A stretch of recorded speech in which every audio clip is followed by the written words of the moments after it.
welcome back to Mosaic Life. We're so excited that you're here with us again tonight or today or this morning or as you're waking up at 2 in the morning to watch this episode. Eating Cheez-Its. As you're eating Cheez-Its, we're so excited that you're listening today.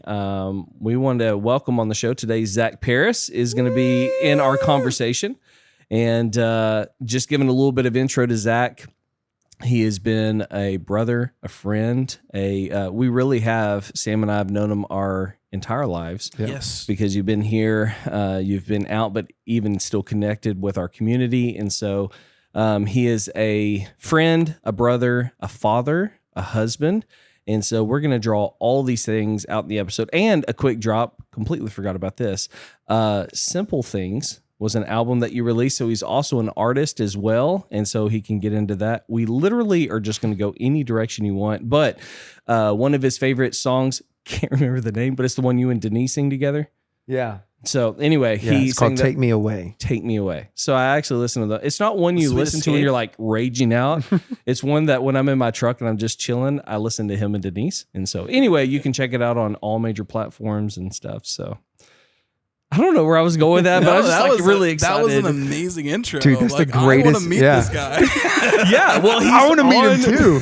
I have no clue who this guy is, man. Man, he is on the show today. So that's crazy. Without further ado, Zach Paris, ladies and gentlemen. Woo! We're happy for you, dude. Thank you, man. Thank you. Oh, and I said that because he just became a father. Yeah, like a month ago. Just now. No. Yes. Just now. Like 20 minutes. We've got to get off here now. So anyway, she's pushing live. Just now. A month ago. Live. She's pushing live. So anyway, we're going to her right now. Let's switch over to camera 5. Oh, it's not working for some reason. That's weird. Oh, man. You're missing the birth of your child. Well. Yeah. So my son Elias was born actually on February 29th. So he is a leapling. Wow. A leapling. Yeah, man. That's awesome. So it's going to save us money because there's only one birthday once every 4 years. He's already proving to be a good son, saving us money. And so he's still brand new, man. Yeah. That's awesome. So are you going to celebrate on the 27th or wait, the 28th or the 1st? We're going to celebrate on whatever day is most convenient for us that year. That's wisdom, dude. That is wisdom. That's really good. Roll it into Christmas. Merry Christmas birthday. You celebrated with Jesus. Merry Christmas birthday. Christmas birthday. That's a hard one. And then as you like the Hanukkah candles, you have birthday candles with that as well. Yeah. But he can only make it to 12. How many Hanukkah candles are there? I'm not Jewish. Wait, what? I know. I'm just saying, I'm not. There's 8 nights, but there are 9 candles on a menorah. I was thinking there's 12 candles. No, that's 12 tribes of Israel. I got something right. Yay. So you can only celebrate 9 birthdays. That's it. I hate when we get in a spiral and we just keep going down about nothing that literally love matters. it because it's like we just keep digging and I'm just like, I wonder where this is going to go. And then by the time we get down to the bottom of the hole, I'm like, what were we even talking about? We're talking about your son and then we ended up with menorah candles. Yeah. So Zach, these people have no clue who you are. And that's probably better for them. And so we're just going to leave it at that. That's what I was thinking too. No, can you give them a little bit of context of just like your life and like start wherever you want. You don't have to start from the very beginning. Like you can go wherever. Okay. Well, it was a Friday night and I knew he was going to get. So I was born here in Palestine, Texas, and born into Palestine church. My dad was the senior pastor at the time, and we moved when I was 5. Right, from that point we just started moving a lot. My parents are missionaries, and my dad was an itinerant preacher for a long time. And so we moved to Guatemala, lived there for a year. To anybody who's listening, who's like, oh, wow, he's really white. I can say it correctly. Guatemala. Like what's funny is Spanish is actually my first language of reading and writing. Wow. Yeah. So it was first in Guatemala City. Then a year later, we moved to Querétaro, and we lived there for a few years. And then we moved to South Texas. And because I couldn't read or write English, and I was already in school, I had to be in ESL classes. So English as a second language. Nice. Yeah. So my first year taken, at that time it was called the TOS. Now it's called the STAR. My first year, I had to take it in Spanish. Wow. I know. So it's kind of funny. White boy from Texas Speaking Spanish. Yeah, couldn't speak English. And so we lived in South Texas for a long time, and then moved back to Palestine, and graduated high school. Went to college, lived in Germany for about a year and a half. Came back, finished college, went to Houston, met my wife. And then actually in Houston is where I started leading worship. So I've always played in worship teams, and mostly drums and piano. But in Houston is where I started leading worship. And unfortunately, I don't really play drums much anymore because I'm usually leading now. And but I miss the drums. Drums are fun. And then a couple years ago, after 7 years in Houston, my wife and I moved here. My wife is from Houston, so it was moving away from home for her. And so we moved here a few years ago. Got pregnant here. Actually, got pregnant in Europe, but I digress. And then had the baby here, and it's been really good because one thing about Palestine is that there really is a good community. Yeah. Yeah. So it's been awesome. And this is Palestine, Texas, not. Yes. Yeah. I need to clarify. We just that. got to clarify. Yeah. I'm sure Palestine has a great community over there as well, but we're specifically talking about Palestine, Texas right now. Yeah. So that's awesome. So you said that you're leading worship, and I'm very curious because I don't think that I've had this conversation with you before. And I don't think I've had this conversation with anyone actually, but it's been a question that I've always been curious about. Leading someone in worship, we have like this tendency as Americans or just people in general to create stardom of people who are on platform. Yeah. What is the perspective on the flip side of being a worship leader? And how do you view the congregation in your attempt to just like connect with God? Yeah. That's a good question, man. So really when I approach it, I've realized that the best and the deepest moments of corporate worship that I've ever experienced are when the leaders aren't even singing, but you get the congregation to sing and lead out. Yeah. And so, like I try to actually create moments in that, even at Palestine Church. I try to find, sometimes it happens organically, sometimes it doesn't, but I'm like, we're going to at least try to get the congregation to sing out. And they're starting to learn to sing out and lead out. But there's something about that, about just the people singing, the people leading. And, I feel like once that happens, if I'm able to create a space where the people feel comfortable enough to sing out, then that's awesome, because then my job gets so much easier and I don't really have to do anything. I can just back up and I look over to our music director. I'm like, let's just keep on playing. They got and it becomes so much easier. Unfortunately, people do tend to raise people up on platforms and view them in higher esteem than what they really deserve, in my opinion, including myself and like anybody. It is always awkward. I mean, it's sweet because I know it comes from a good place, but it is always awkward when people come up with like, oh man, I love the way you worship, or I love the way you sing this out. And I'm like, oh, thank you. But at the same time, I'm like, Zach, you already have a big enough head. Like, it's so hard for you to find hats. Like, just keep it low, bro.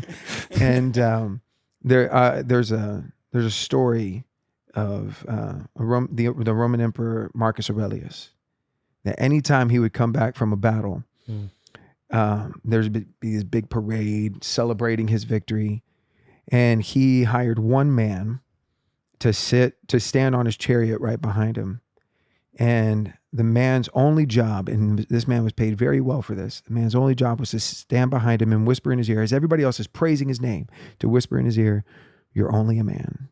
You're only a man. And that's it. Wow. You know? And so I heard that story. I don't know if it's true or if it was just like something someone said, but either way, I'm gonna live by that. So I always ask Holy Spirit, I'm like, Holy Spirit, just rest on my shoulders and remind me, Yeah.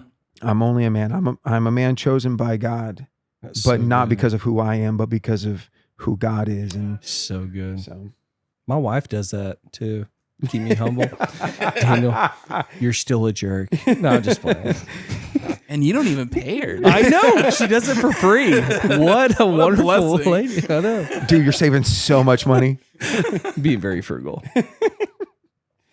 Is it like a? I'm trying to figure out how to ask this question now. Because you said it's awkward when people come up to you and they're like, "Oh, I love the way you worship and stuff." Like the dynamic between shifting it to God while still being like the lead guy. Mm-hmm. Like that's what I want to kind of like hit on, because it's like, how is it for you, or rather, like, how is your approach in it to be like, okay, guys, like, yes, I'm up here, but this is about God. Yeah. Yeah. And like, how do you lead someone and them not just become like, oh, Zach fans 101, like, Yeah. you know, Not that there's anything wrong with being a fan of Zach.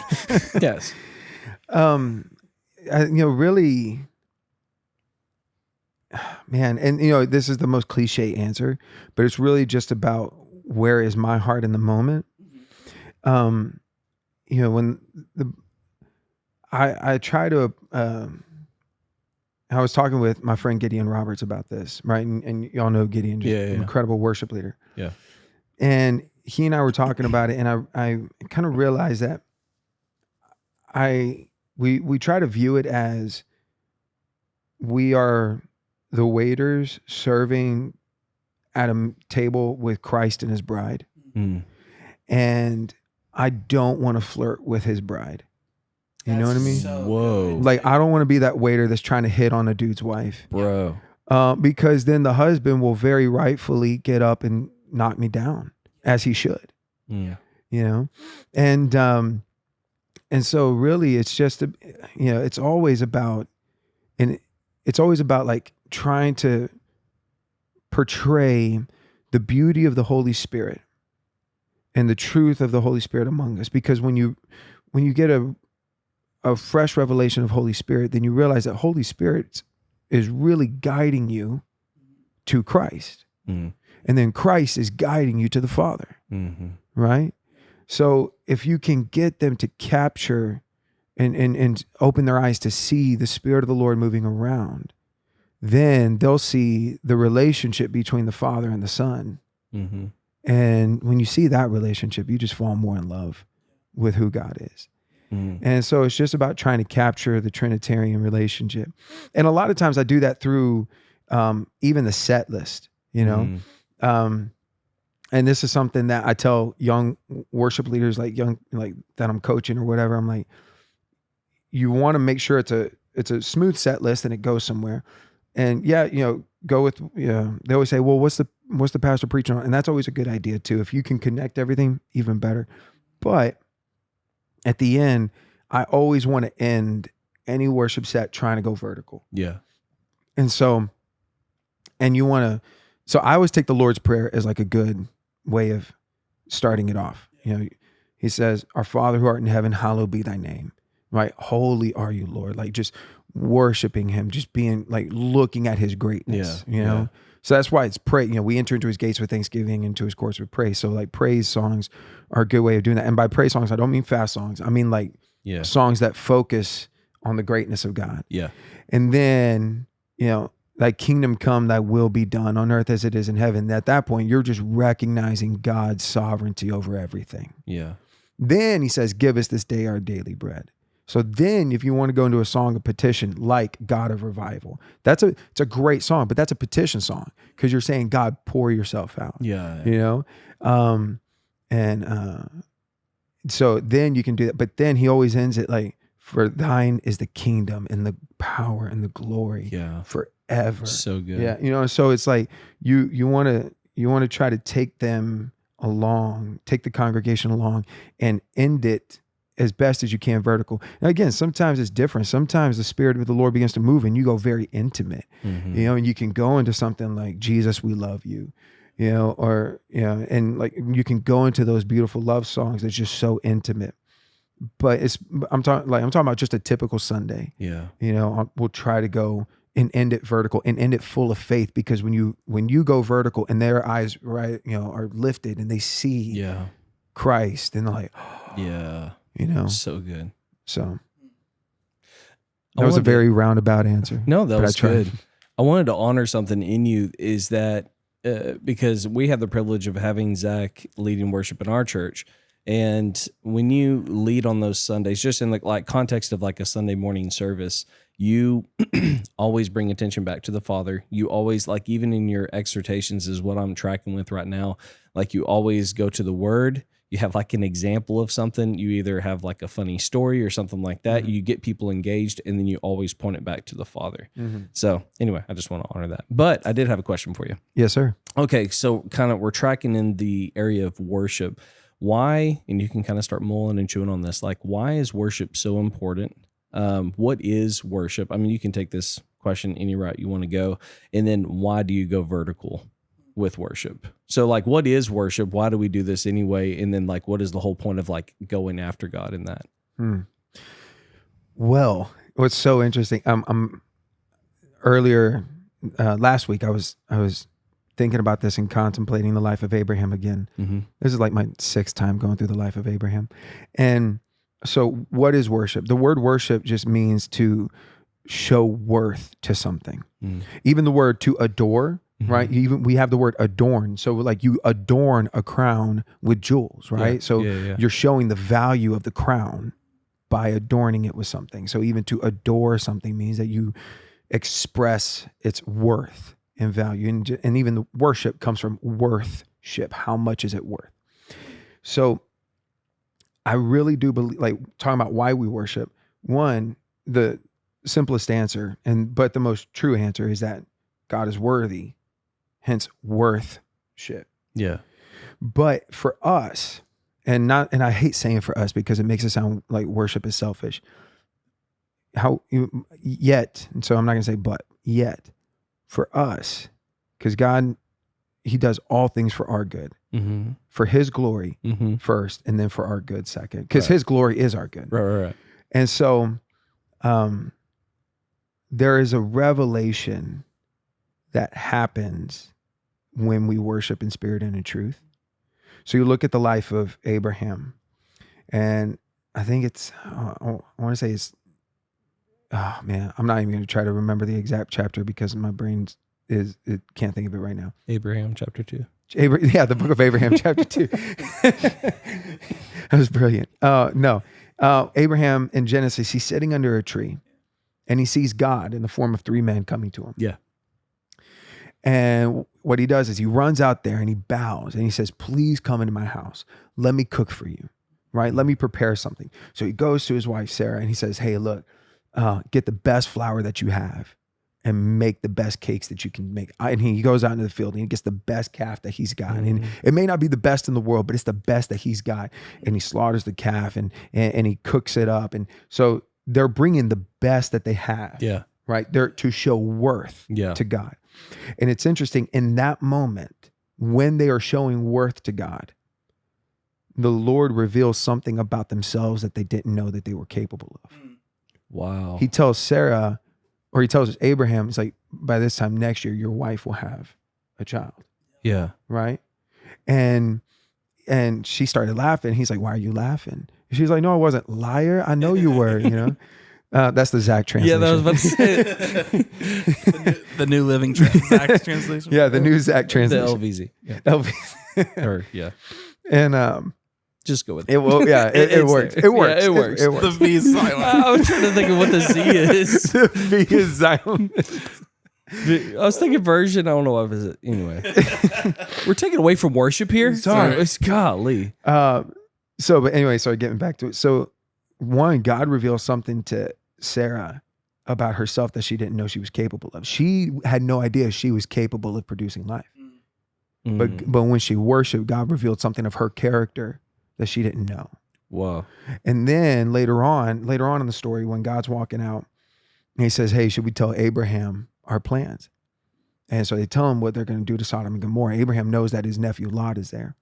So he says, hey, but how about for like 50 righteous? Would you kill everybody? And it's estimated there was a couple million people that live there. Would you kill 50 righteous? And, with everybody else? And God says, for the sake of 50, I'll spare everybody. And then Abraham's like, all right, God, well, all right. I couldn't find 50. How about 40? Yeah. He's like, for the sake of 40, and he keeps going. Yeah. Right. So, and then he stops at 10. One, it's interesting. Abraham stopped the conversation, not God. But the second thing is, in that moment, Abraham learned that God desires mercy over judgment. Yeah. Yeah. So in that moment, he learned an aspect of God's character. Yeah. And even when Abraham took Isaac up on the mountain, right? So he's walking to the mountain and he tells his servants, the boy and I are going to go and worship. Yeah. He knew what he was going to do. Yeah. But he was going to go and worship. And he gets up to the mountain and he's about to sacrifice his son. And then God stops him, right? He says, hold on. He's like, an angel comes and he just said, God just wanted to know that you were willing to obey. Mm-hmm. So in that moment, he learned what Jesus would later say when he told the Pharisees, he's like, go learn what this means. I desire obedience over sacrifice. Yeah. So that's another aspect of the character of God. But even Abraham learned that our God was not like the others, because we forget that Abraham was pagan, right? And sadly, in the ancient world, child sacrifices were pretty common. Mm-hmm. Even a couple hundred years later, the Israelites themselves did child sacrifices when they turned from God, right? So child sacrifices were common. So it wasn't an uncommon thing for a God to request a child to be murdered in his name. So Abraham, when he heard that, I bet you he wasn't thinking, whoa, this is so out of character. To him, that was probably normal. Yeah. And he knew that God was going to do something, right? He said, the boy and I will come back. Maybe he thought God was going to stop it. Maybe he thought God was going to raise Isaac. I don't know what he was thinking, but he just knew that child sacrifices were common. But then God stopped him and said, no, I don't want a child sacrifice. So in that moment, Abraham learned that God does not want human sacrifice. Yeah. That he learned something different about the character of God that separated God from our God, from all the other gods that he had seen. Yeah. You know what I mean? Yeah. So whenever Abraham worshiped God, the Lord revealed different aspects of his own character to Abraham. I feel like even now when we worship, when we worship in spirit and in truth, the Lord is always faithful to reveal either afresh or something completely new that we hadn't thought before. He's always faithful to reveal it to us in worship. So good. Like there was a revelation that I knew this, but it didn't hit me until I was at this worship thing in San Antonio. And we were sitting there singing that song, You Are Good, Good. Oh, and we're singing that song. And as I'm worshiping, it just hits me. I was like, oh my goodness, God, you are so nice. Like he's so nice. Yeah. Like, and it just hit me. Like I've always heard people say, yeah, God is good. God is kind. He's gracious. But it just hit me. I was like, wow, you're just so nice. Yeah. Like you're so stinking, you're such a nice God. Yeah. And I cried for like 20 minutes. It's just, but in that worship, the Lord was faithful to reveal something else. Yeah. Something about his character. Yeah. I just tracking with this, because as you're saying all these, you have there's so many nuggets of what you just said. I wanted to, as you're saying, worship is showing the worth of God and you're bringing that to him, but at the same time, not being selfish. But I'm thinking about just like this podcast, Mosaic, and how people are going through some of the hardest times inside of their life, and how the number one thing that darkness wants you to do is retreat and not bring that worship. And it's because what you're saying, it is imperative that you do bring it, because in that moment of your complete brokenness, God is showing how gentle he is, how nice he is, how much of a comforter he is. Somebody's going through a loss of a loved one. Like we've had some comments of saying like this podcast, like they've helped them get through some of the dark times of losing a loved one. God wants to show you that, hey, I've lost someone as well. Jesus lost people, and I'm going to bring you through that because I know what you're going through. Anyway. No, and you said something that I think goes really good with this, because as a part of the show, we look at the things that try to hinder us. And you made the statement, the best of what they had. Yeah. And I think that we stop at the best. And we think that there's this standard that we have to reach in order to actually worship. Yeah. Like I can't actually go there because I don't have anything of worth to bring. And it's like, no, it's what you have. Yeah. If the best that you have is just your broken self, bring it. Yeah. Like, I mean, that's what up. you said. Jesus said, he was like, okay, well, you don't have food. Okay, but what do you have? What can you bring to me? Yeah. Because I can multiply that. Yeah. I didn't mean to cut you off, but it was like, I like where you're tracking with that. That's good. Like he does not require what you do not have. Yeah. That is not what he's asking. Yeah. He is saying, come as you are. Yeah. And so like when you said that, I was just like, man, like we disqualify ourselves so much in just our worship. I know for me personally, like I can do that and just say like, man, I've had a terrible week or whatever. Like I've done XYZ. I can't go worship. And worship is just, it's my favorite part of any service because of the intimacy that you feel with God. Yeah. And like how just in the midst of a song, he can overwhelm. Yeah. With and it's funny you bring up Gideon because there's a episode way back, I think it was in like season 1 of Mosaic that we were talking I was really tracking with you. I was like, wait a minute. I thought you were gonna go back to like something you said on the basement. You know what I mean? Like, no. We're going to season 1 of the Mosaic. Yeah. No, where I had told Daniel like I almost didn't go to church, and like when worship started, Gideon was leading that Sunday. And what surprised me was just this overwhelming acceptance that I felt of God. Yeah. And like I told Daniel on that episode, like I felt like I was going to go in and I was going to have to work to feel God's presence. Like I was going to have to really dig in because of just how I felt that week. And when I was met with just these open arms immediately, it wrecked me. And I think that we hinder ourselves with our own, like I love that you said he stopped the conversation. God didn't stop talking. Like God didn't stop the conversation. We hinder ourselves. In it. Like we have our own standard and our own idea of who God is, and he's such a gentleman. Yeah. He's not going to fight us if we start to resist him. And so that's just... What do you think that is? I mean, expand on that or you go for it. Like, what is the thing? Is it like shame, our own shame, or disbelief that God's actually going to come through for us? Or is it just ultimately pride that we're thinking, well, we can do whatever it is within our own power, and so we don't come to the Father? Like, I mean, somebody take it. Go for it. Well, I mean, to go, even with the last episode that I listened to when y'all were talking about prophecy, right? And you said something like, the idea that I disqualified myself is itself pride, which is like, I'd never thought of it like that before. So I had to stop because I was like mid bench press. I was like, wait, hold on. I had to read back the weights. This just got heavy. Nice. That was so lame.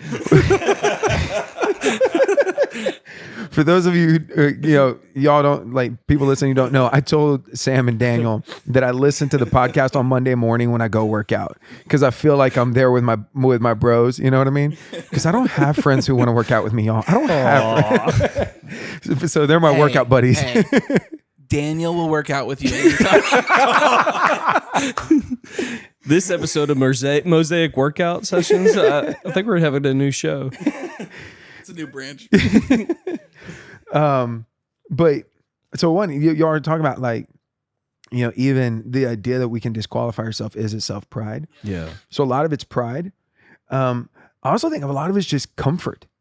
We get comfortable in our own. We get comfortable in our own, like a pig to filth. You know what I mean? I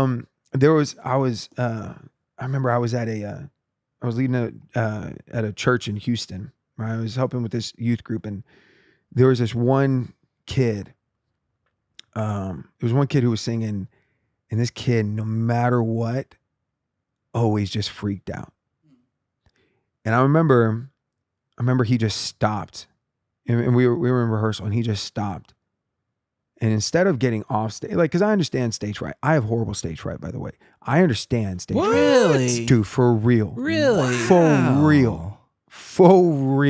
Okay? We'll put a pin in that, come back to it. Yeah. But not like I have stage fright. I get stage fright. But the fact that this kid was willing to stop right where he was, and instead of getting off the stage to go like deal with his emotions, he stopped right, and he felt comfortable enough in front of a group of people that he didn't know to just cry. Whoa. And I was like, dude, you are way more comfortable and you have more faith in your pain than you do in Christ. Wow. And he was more like, that's how comfortable he was. Like, you're not going to do anything in front of people that you're not comfortable doing. Yeah. You know what I mean? Like, I don't wear sandals in front of people because my feet look weird. So I'm not comfortable wearing, like, I know it's a weird, but I'm saying I'm not going to wear sandals in front of people because my feet look weird. Like, I don't feel comfortable. So if I'm having an emotional breakdown, I'm not going to stop right on the stage, put my head down and weep. I'm going to get off and weep. And I've done that, but I'm going to get off. Like, I was like, this kid, he feels more comfortable in his fear than he does in God. Man. Yeah. And talk about comfort. If you stay comfortable and if you don't let Christ be your comfort, if you don't let the Holy Spirit be your comfort, and you choose where you're comfortable, you'll never achieve fully what God has for you. I'm not saying you can't do anything in the name of God, but I'm saying you will be hindered. Again, talking about with Abraham, like when the Lord changed his name from Abram to Abraham, he added the Ruach, right? The breath of God. Yeah. When you look at Abraham's father, Terah was born with the breath of God in his name. Wow. And you look at the beginning of the life of Terah, it says, Terah, father of Abraham, left Ur of the Chaldeans to go to Canaan. So he left with the intention of going to the promised land. But then he stopped at Haran, which is about halfway. And he got comfortable and he stayed there. So I'm not saying this is hitting some sensitive stuff, man. Keep going. So I'm not saying that, because the Bible doesn't say that God called Terah come. I'm not saying that. But I am saying he was born with the breath of God in his name. Yeah. And he left one place with a purpose of going somewhere else, but he stopped halfway and got comfortable. Yeah. I wonder, this is just Zach wondering, what if Terah would have gone all the way to Canaan? Would we be talking about Terah as the father of the faith rather than Abraham? So good. I don't know, right? You say we don't have to have answers. We have answers. I'm just posing a question. You know what I mean? I'm posing the question, if you had not gone to church that Sunday, we wouldn't be having this conversation right now. No. We wouldn't even be having, we would be doing a podcast, but it'd be fake almost on some of the episodes because we talked about you overcoming that and coming into worship. Well, yeah, like we would have a different conversation. I probably would still be in like the shame that I was feeling and like that I'd still be carrying the weight of that. I don't feel that today, which is wild. And it's been like months that I haven't carried that. And that day specifically, like I was given a word. Yeah. Like in the middle of worship. And so like there was and that conversation was a foundation to at this point they would already know, like the episode that came out, just this amazing, is it crescendo or crescendo? Crescendo of that Whatever conversation. It's whatever I want to say. The peak, no,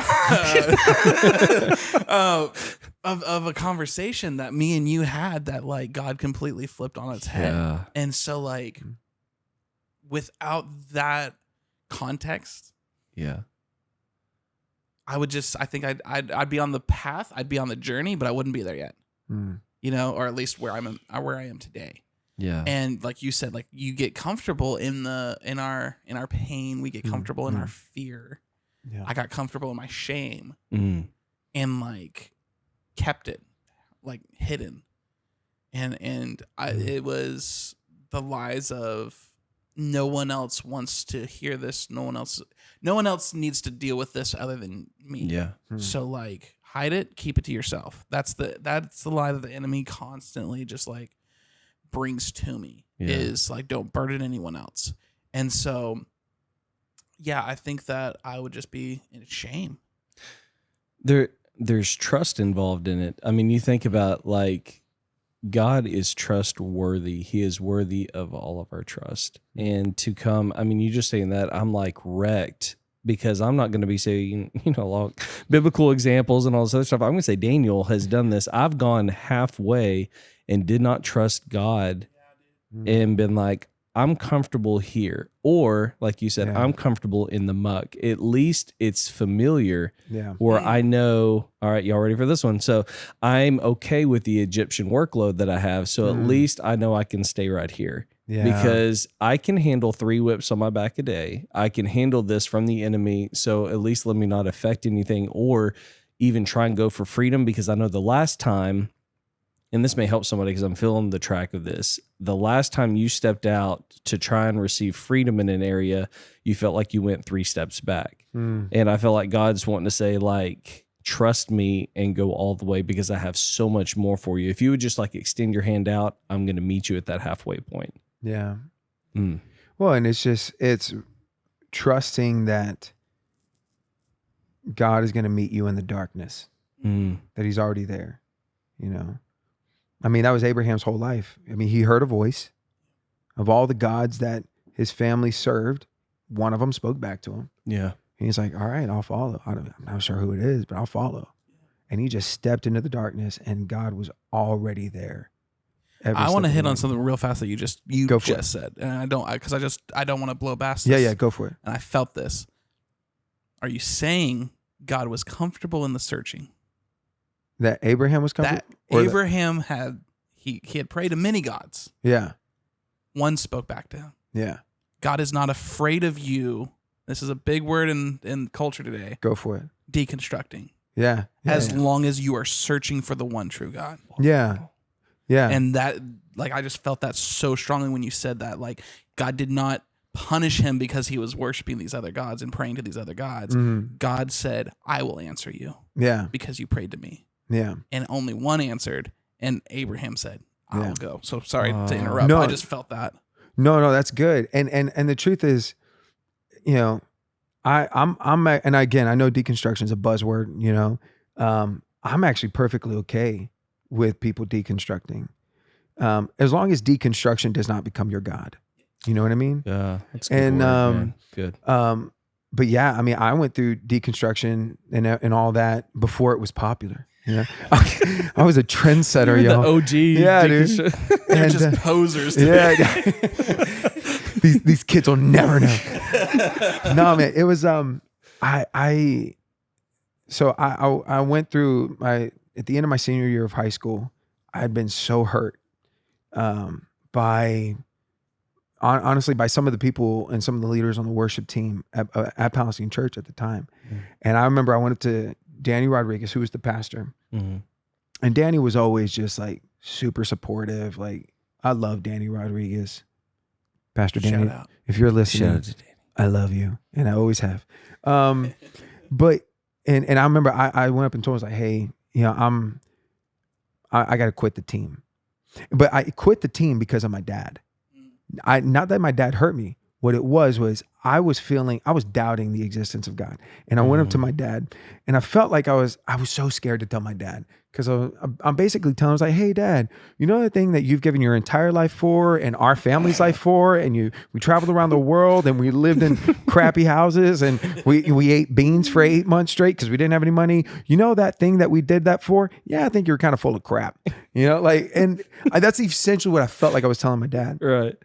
And my dad, to his credit, when I expressed my doubts, he looked at me and he said, God's a big boy who can handle it. Whoa. Yeah. And he told me, he's like, read everything you can, search for truth. He's like, but don't go in this bitter, because you will go in with your mind closed. He's like, so whatever you have to do to not be bitter. I told Dad, I was like, well, in that case, I got to quit the team. He's like, then you quit the worship team so that you don't grow bitter. You cannot go in this with bitterness. I was like, okay. So that's when I went and told Danny. So I was like, all right, I don't think there's a God. So my first week of college, I'm in a math class, and it's a statistics class, and it was a pretty cool class. And the first day, they talked about the statistical analysis of the planets spinning, not around the sun, but behind, right? And how even the rotation of the planets and all that, they follow the golden ratio that the Greeks discovered to the T.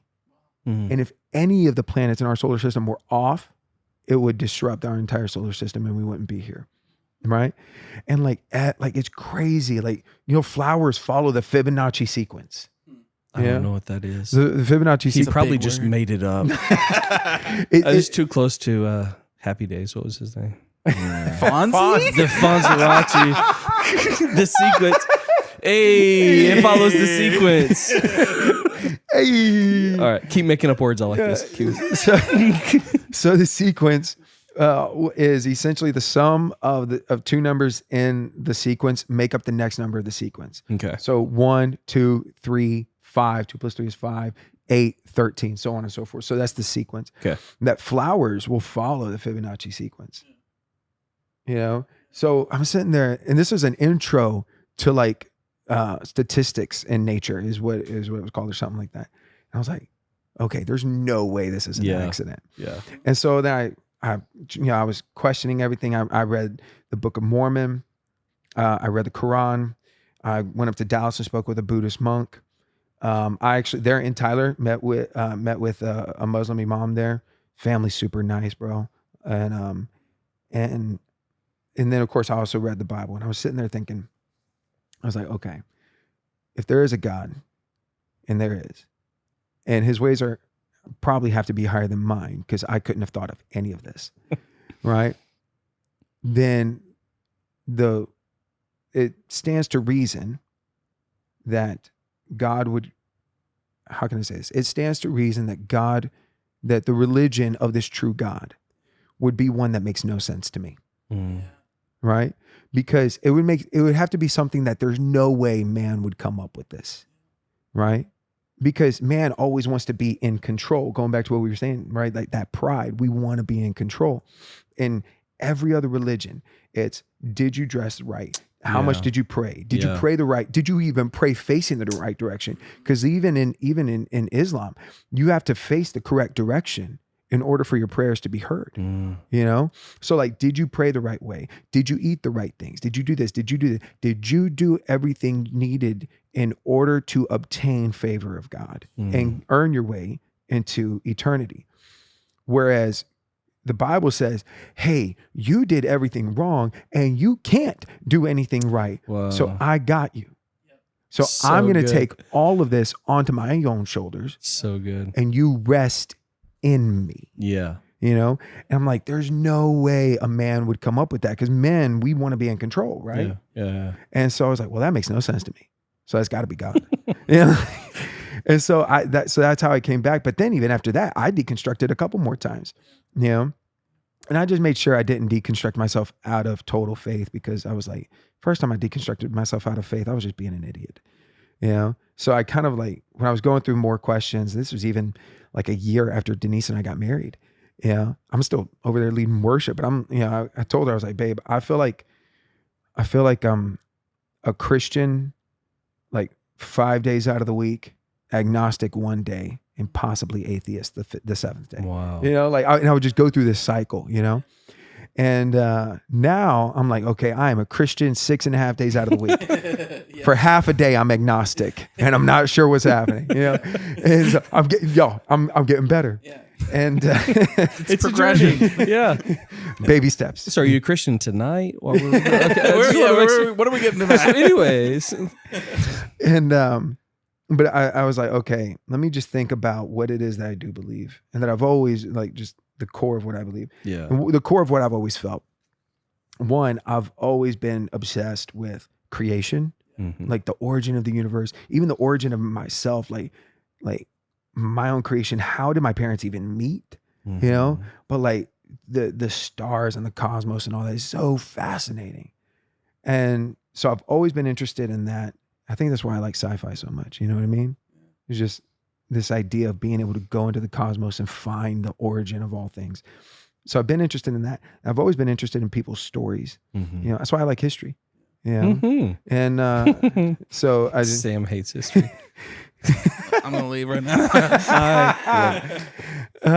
but like I'm like in history, I'm like, okay, this happened, but why did it happen? Yeah. What was happening to these people? What were they possibly thinking? I like stories. I like people's stories. And then I realized, I was talking to my dad about this.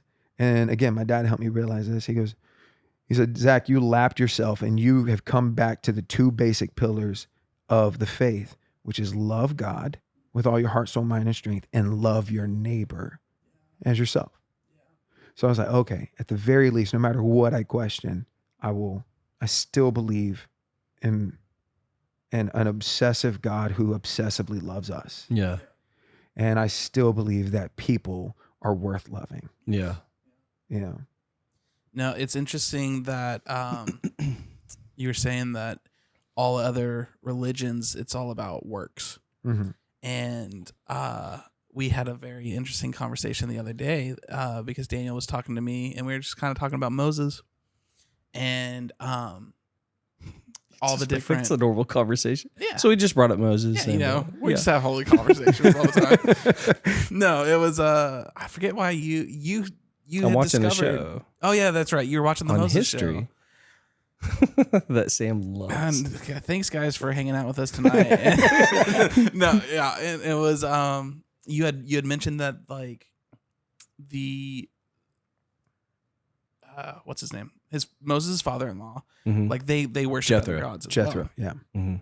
And it was just like interesting to me because I was like, oh, I always thought that they introduced Moses to the one true God, but that wasn't the case. Yeah. But then you made a statement because you were talking about all the different gods that like they worshipped and Yeah. stuff that Aaron made when he made the calf. Yeah. He made it in the image of the god of work.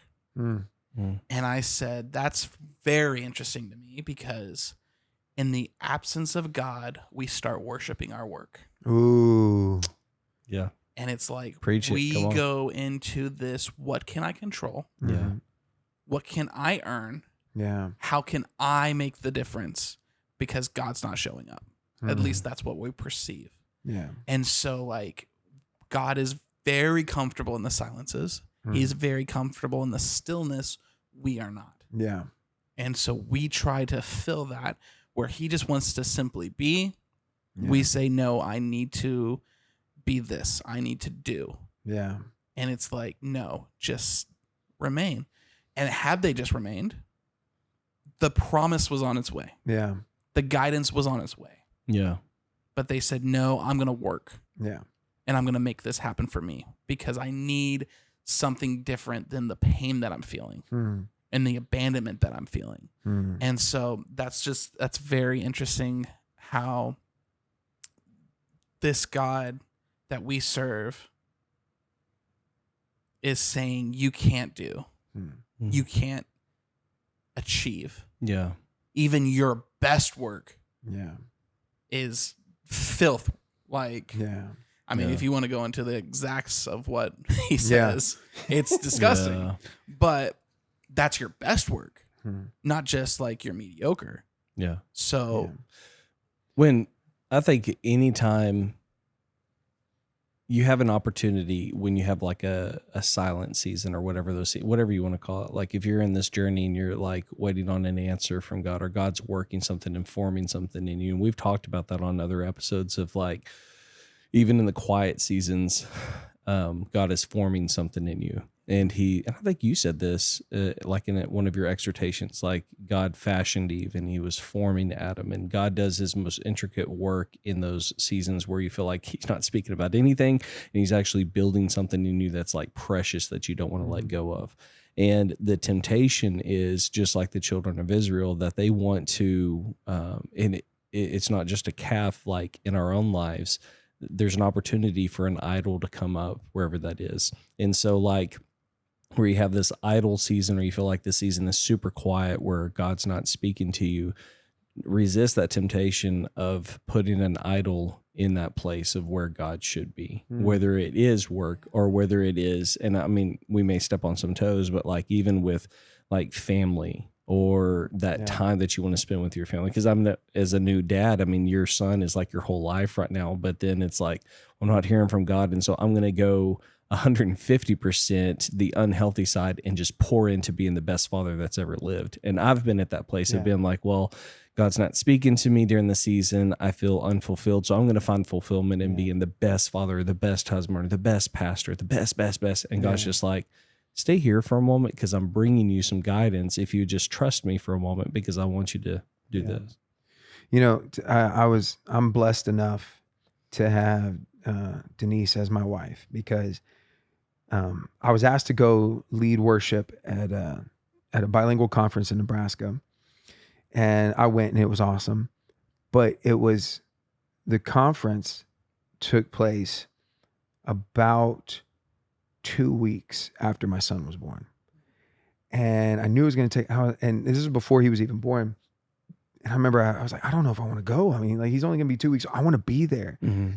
And you know, my wife and I, because my wife is Salvadoran, and born in Houston. Her family's from El Salvador, and we have a heart for connecting we'll call it the Anglo community and the Hispanic community, right? The English speaking community and the Spanish speaking community. We have a heart to connect it, and we've been praying for opportunities to do this. And then here comes this opportunity to go and lead worship at a bilingual conference, and so I told her, I was like, I don't know if I want to go though, because I don't want to miss a moment with him.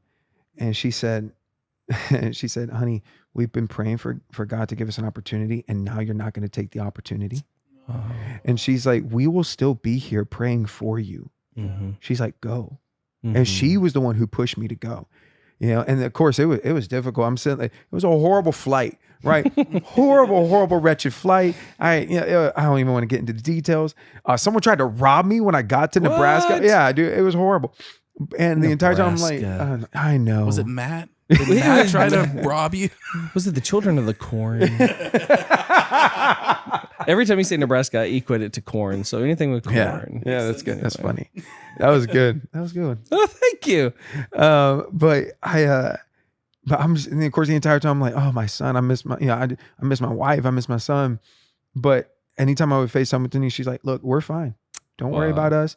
She's like, we're fine. People are here helping take care of me and helping take care of Elias. We're good.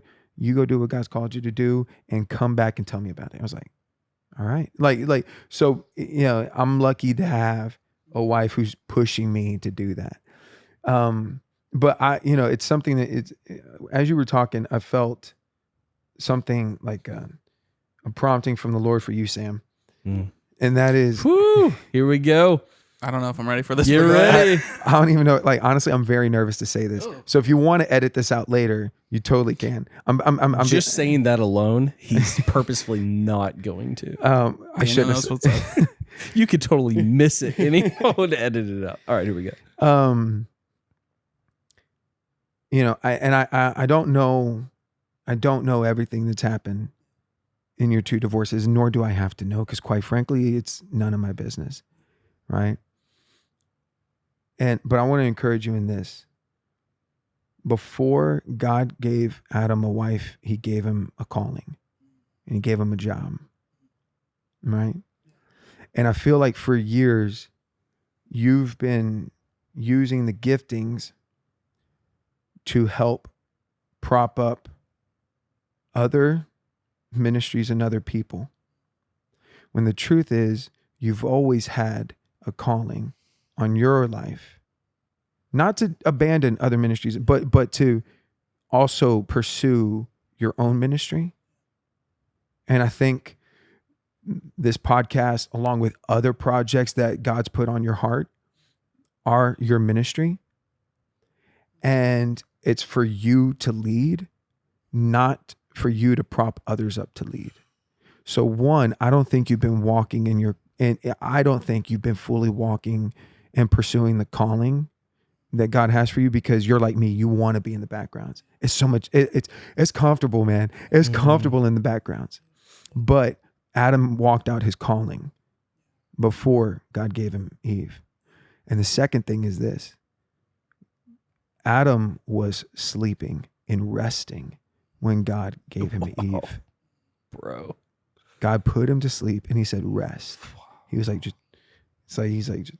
here's some melatonin, bro. Just chill, And while Adam was resting in the garden of his calling, God formed Eve. Right? Mm. And so I feel like for you is just keep walking in your calling, but just rest in the garden of your calling. And the Lord will bring and form your Eve. So anyway, that was a caveat. That was a side note. Thank you, Dude. No, thank you, dude. Because you're right. Like I am so comfortable behind the scenes. Mm-hmm.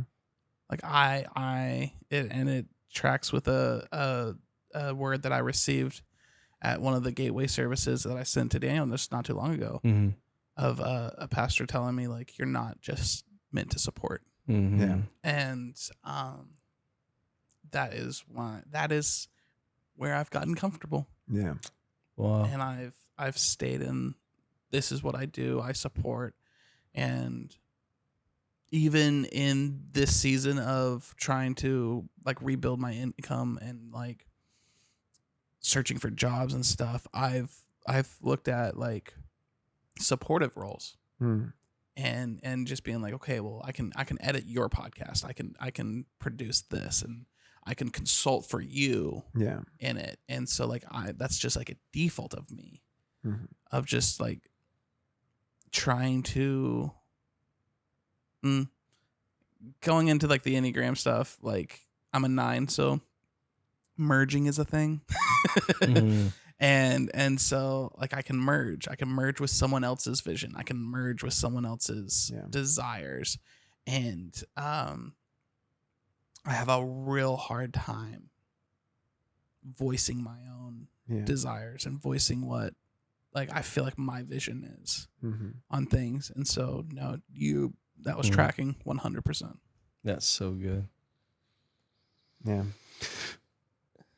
Something else I want to kind of move into, because you said, Sam, it's comfortable to stay in the backgrounds, and we put a pin in something earlier in the conversation. That's right. We did. And I don't want you to think we forgot about that. We did not. I was really hoping y'all did.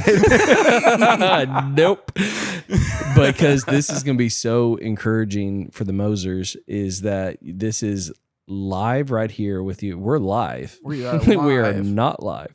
But you are pushing past every inclination and opportunity where you could fade into the background, and you're leading out and trusting God in that. So tell me how scared you are. I mean, just be raw and real. Like, how does it feel to do that? Oh man, it's nerve-wracking every time. Like my hands shake. If y'all notice, like I can't believe I'm gonna tell you all this, but fine, you can notice. So next time I'm on the front row, so I'm like looking. Well, I was gonna say it's beforehand, right before Okay. service. Next time I'm leading worship, and they're doing the countdown, right? The 5-minute countdown. Mm-hmm. If no one stops me, I will be up there at like 4 minutes out of the 5 minutes left, because I'm tuning my guitar 8 times. I'm rubbing my hands. I'm like, Like I turn around, I like try to shake it off. Like I need to like prep myself for what's about to happen. Wow. Excuse me. I wasn't, when I play drums, I'm not that nervous, because I feel like nobody can see me. That's what the plexiglass is for. Exactly. Especially because usually when I play drums, I put up like a one-way mirror to where everybody only sees Daniel's face, and there's a picture right there. I wondered why you played nude, and I didn't figure it out. It was a very awkward Sunday. I was like, why does he have a thong on? It's so comfy, man. Yeah. It's freeing. It is really hot back there, so it's actually perfect. JK, he doesn't play the thong. People are like, what kind of church is this? Come to Palestine Church. We're non-denomination. Yeah. Come as you are. So like I wasn't nervous when, growing up in high school and stuff like that, playing drum set. But when I got off to college and I was studying percussion, man, like so many of those dudes, not so many, all of those dudes were so much better than me. I always had to work 3 times as hard to be half as good as them. And so I got so nervous playing with these guys because I'm like, dang, like they're so good. And it's such intricate music that one slip up and everything just derails. And so I got terrible stage fright starting then. And then when I started singing, even just backing up people, I was so scared. And I didn't want to do that. I'm always like, even, when I was a kid, I would always tell my dad, I was like, yeah, my dream is to write songs for other people to sing. Mm-hmm. Whoa. And like, when we were in high school, I told you that, my dream is to write songs and produce songs for other people to sing, and what got me to start leading worship is really just submission to authority. Mm-hmm. So first, submitting to prophetic words. I'm very cautious about, or I'll just say weary when people want to give me a prophetic word, mostly because I've realized that a lot of people will try to give me a word that they think is going to make my dad happy. Ooh. Wow. You know what I mean? Yeah. And I'm like, oh, or they'll try to give me they want to move in the prophetic and they'll just give me an encouraging word. I'm like, oh, that's very sweet. And so I try to take it with like, okay, they mean well. Mm-hmm. I'm going to give them the benefit of the doubt that they mean well. But in terms of like really taking it to heart, most of it, I'm just like, okay, I'm going to take it with a grain of salt. Usually though, if it's someone that I trust and that we've dug that well of relationship and they know me, then I trust them. And actually you're a great example, Daniel. It was quite a few years ago. I was playing drums at a conference at Palestine Church, and Liz Cotton, James Warren were leading. My sister Tracy was in town leading. And I was not even sort of close to playing or to like singing or leading.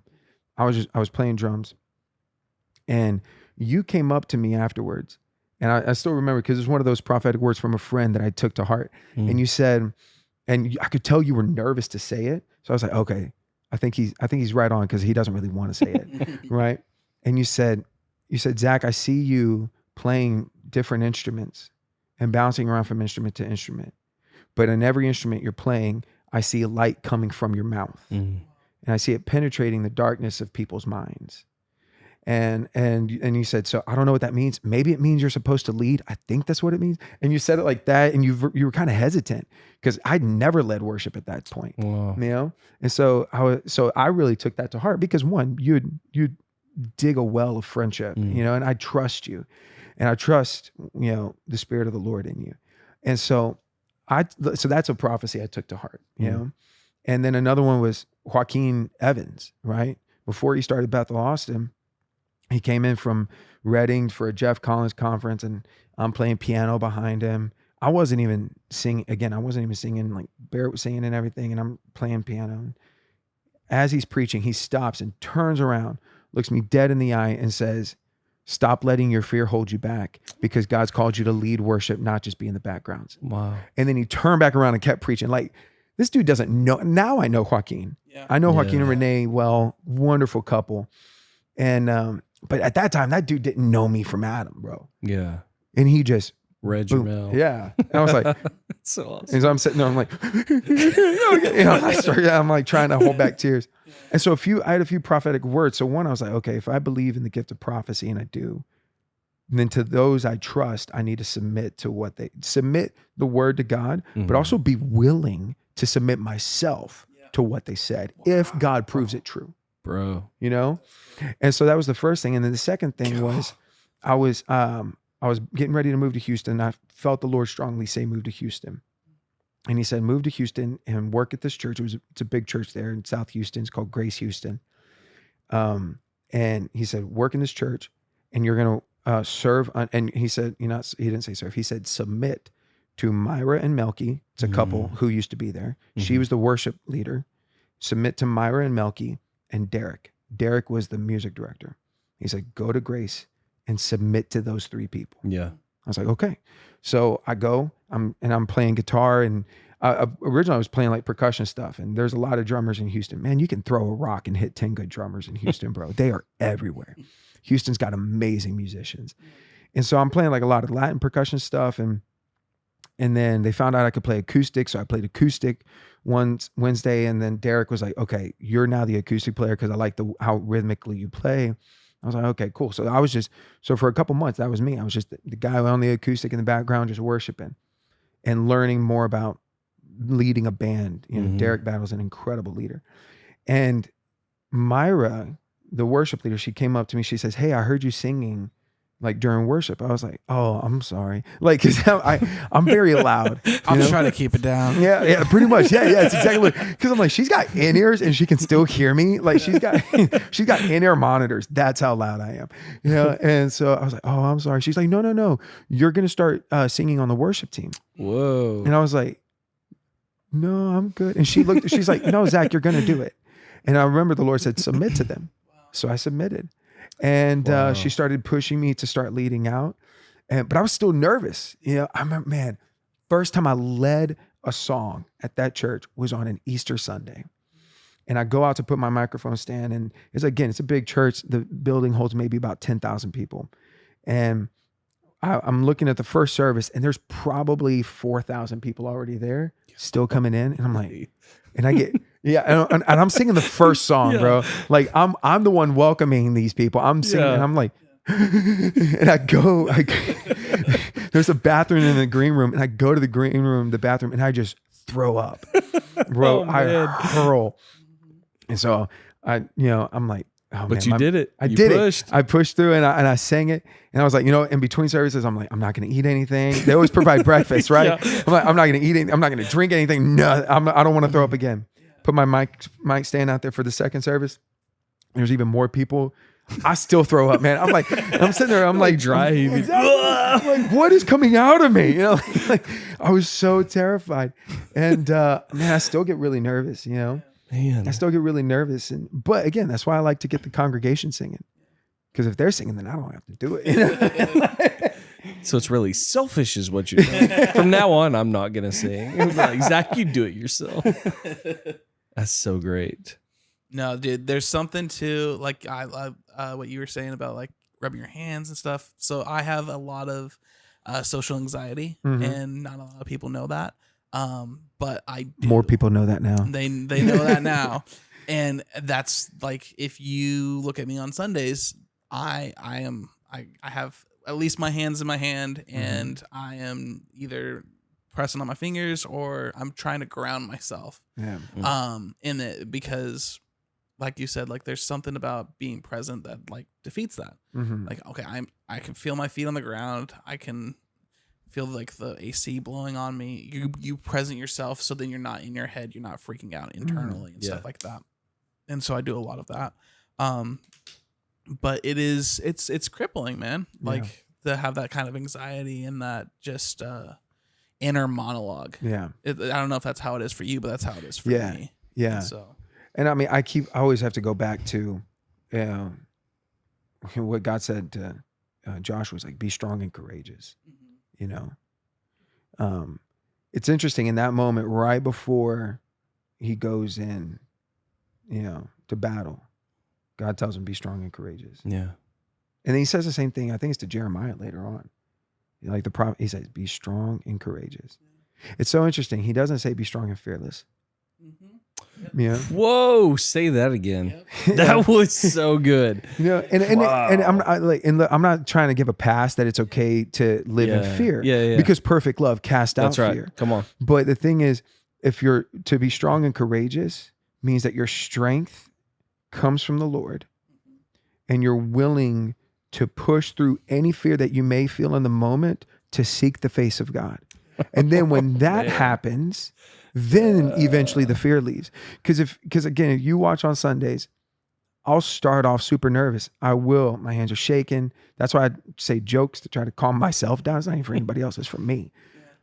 But then about halfway through the worship, I'm like, okay, I'm at peace and this is where I'm supposed to be. Mm-hmm. Because I've pressed through the fear. I was courageous and I pressed through and I've had an encounter with the Lord and the Lord takes that fear away, And so, yeah, I mean, you don't have to be strong and fearless. Just be strong and courageous. There's two things that are interesting as you've been talking and you talking to. One is you said that, or you've been like supporting other people's podcasts or whatever it is, or other people's ministries.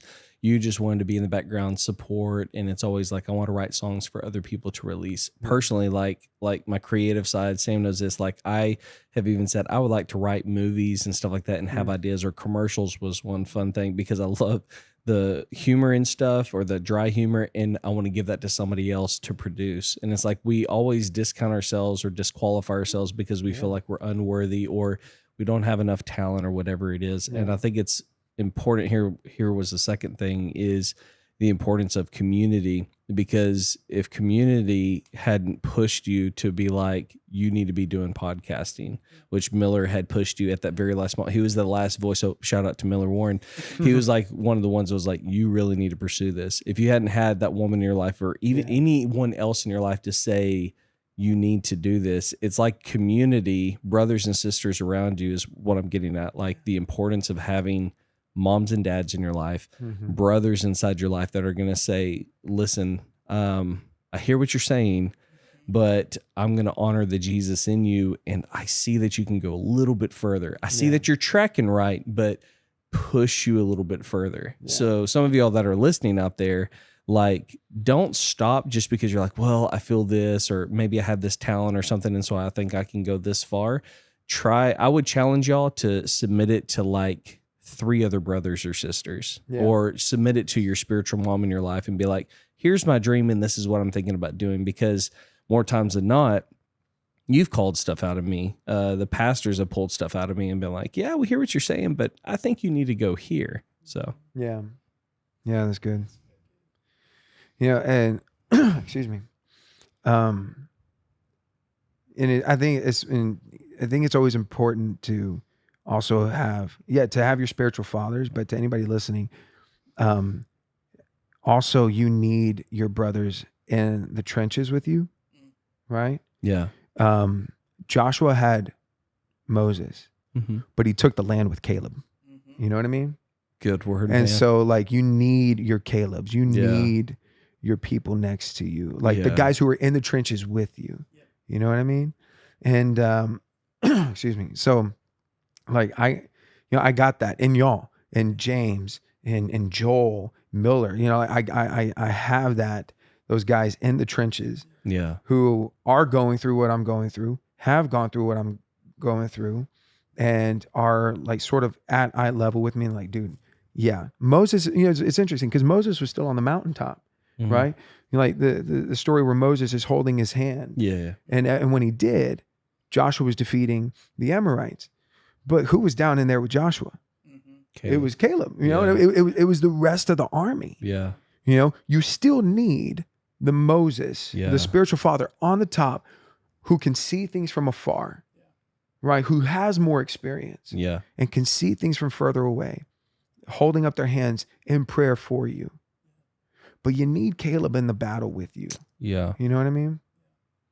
So no, we've been watching or I've been watching The Chosen for the first time. Daniel's rewatching it with me. And he's getting wrecked. On a scale of 1 to totally wrecked, how wrecked are you? Oh, dude. at a 15? I'm about a 9. Bull crap. Don't lie to me on this podcast. I'm completely floored by it because of just how they portray like the humanity of Jesus, and like it has come against every like belief that I've had and stuff like that, and just like how he was. I'm like, wow, this is highly encouraging. And we just watched the episode where he sends them out, and he sends them out 2 by 2. Yeah. And so that's what I want to hit on with this is like, God won't send you alone. Yeah. There's always someone that he's sending with you. And so don't feel like you have to carry a burden by yourself. And also keep your eyes open because there's someone heading in the same direction that has the same vision that God has also put on their heart to walk with you. Daniel's going through this whole journey with me. Like we started Mosaic and I told him, I don't want to do this alone. Yeah. And like, he has been willing. He was the first episode. Like not many people know this. He was supposed to just be a guest. And then it was after that first episode, he keeps coming back. It's like, we've locked the doors. I don't know what to do. No, but like I talked to him and was just like, would you want to do this with me? And he said, yeah, like I think this is important. I think this is something that we're supposed to do together. Yeah. And it has been a blessing. And like, I've noticed that in my life, like there's always been another person going with me. Yeah. And God has just been so faithful to sign that. Yeah. And so I don't think that we're supposed to walk alone. I don't think that we're supposed to do anything that God has put on our hearts alone. There's someone else to help carry this burden. Yeah. And there's some, there's someone else to, man, there is someone else to help walk and carry each other's burdens. But two things to that. One, David had Jonathan, right? But what's so sad is that, David and Jonathan had all these plans, and Jonathan was like, yes, you are the rightful king, and you will become king, and I will be at your right hand, and I will be your main advisor. And like, they had all these plans, but it never came to pass because the guy who was supposed to be with David, Jonathan, he could not let go of his Saul. You know what I mean? He couldn't let go of where he was. And maybe it was out of devotion for his dad, but at the same time, he knew that his dad wasn't supposed to be the rightful king. He knew his dad had screwed up, and yet he just stuck by his Saul. So the thing is, like, one, make sure that if you're walking with your brother, make sure that you've gotten rid of your Saul. Because it should have been Jonathan out in the wilderness with David. Yeah. When Saul chased David, Jonathan should have gone with him because Jonathan swore an oath to him, but he didn't fulfill it. Yeah. So because he didn't fulfill his oath and go out, and he wasn't willing to go out into the wilderness with his brother, he died next to his Saul. You know what I mean? And so, sometimes you just got to go out into the wilderness with your brother, understanding that God is there. I always thought it was interesting that the first place that John the Baptist ever met Jesus, talking about just meeting God in the wilderness, the first place John the Baptist ever met Jesus, you know where that was? In the darkness of the womb. Oh yeah. Before he ever saw light, he met Jesus. And so yet we're still so afraid to go out into the wilderness, to go out into the darkness, even with our brothers next to us. Like David was like, yo, Jonathan, let's go. Your father's running me out. And Jonathan should have gone, but he didn't, So don't be afraid. And so Daniel, I love the fact that this is sort of a wilderness trip, right? And sure, you're a good old country boy, you're to quote my wife, right? Golly. Denise, we're going to have words. But like, dude, you hunt wild boar with knives. Okay. So you're hardcore, right? So wilderness is nothing to you. But I love the fact that in this wilderness journey, in this journey of like, we're not quite sure where this is going. You have not abandoned your David. You know what I mean? Like you're still like, dude, I got you. I swore a covenant with you. Like your family's my family. Like let's go. That's right. Like that's a true brother.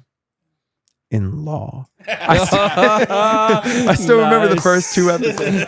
Yes. See, I am a fan, bro. I bring it back around, dog. Like, I bring it back. He's a true Moser. I am. And I'm moseying my way in here somehow. Man, look now with the dad jokes. Just a It's only genuine fitting. shard. It's like an infection.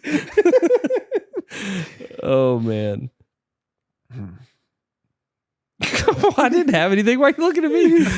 No, I think you opened it. I think you should land it. Wow. Is there anything else on your heart right now? Nah, man. Well, thank y'all. Is there anything else on your heart too, Sam? No, my heart's full. Like I was not expecting to. I mean, this episode was just. We started with worship and like we went into just correcting the lies that we believe about God and like seeing how he actually is versus how we perceive him and that he brings out like the best in us and that he doesn't require too much. And like we've gone all over the place, but I'm hoping that you guys have received as much as I have, because it's been a good episode for me selfishly. I'm full too. I will say one more thing, talking about believing the lies that we've believed about God. John Mark McMillan, who's one of my favorite mystics and philosophers and writers, he said that it's always easy for him to make a deal with a God who heals, like in the ancient days. He's like, if I can just make a deal, that's fine. But I can never love a God unless he feels what I'm feeling. And so he was talking about the crucifixion, and he said for the God flesh, for God to come down, make himself flesh, to walk in our pain and to suffer our death. Yeah. He's like, that's an incredible thing. And then he said, on Easter Sunday, we celebrate Jesus's victory over death and our redemption into the Father. He's like, but on Good Friday, we celebrate that Jesus took our pain and he redeemed who we thought God was. Wow. So like, any moment that you feel like, oh, God is this, God has to be that, or God's angry, God's this, just remember the cross. Like it all comes back to the cross. Yeah.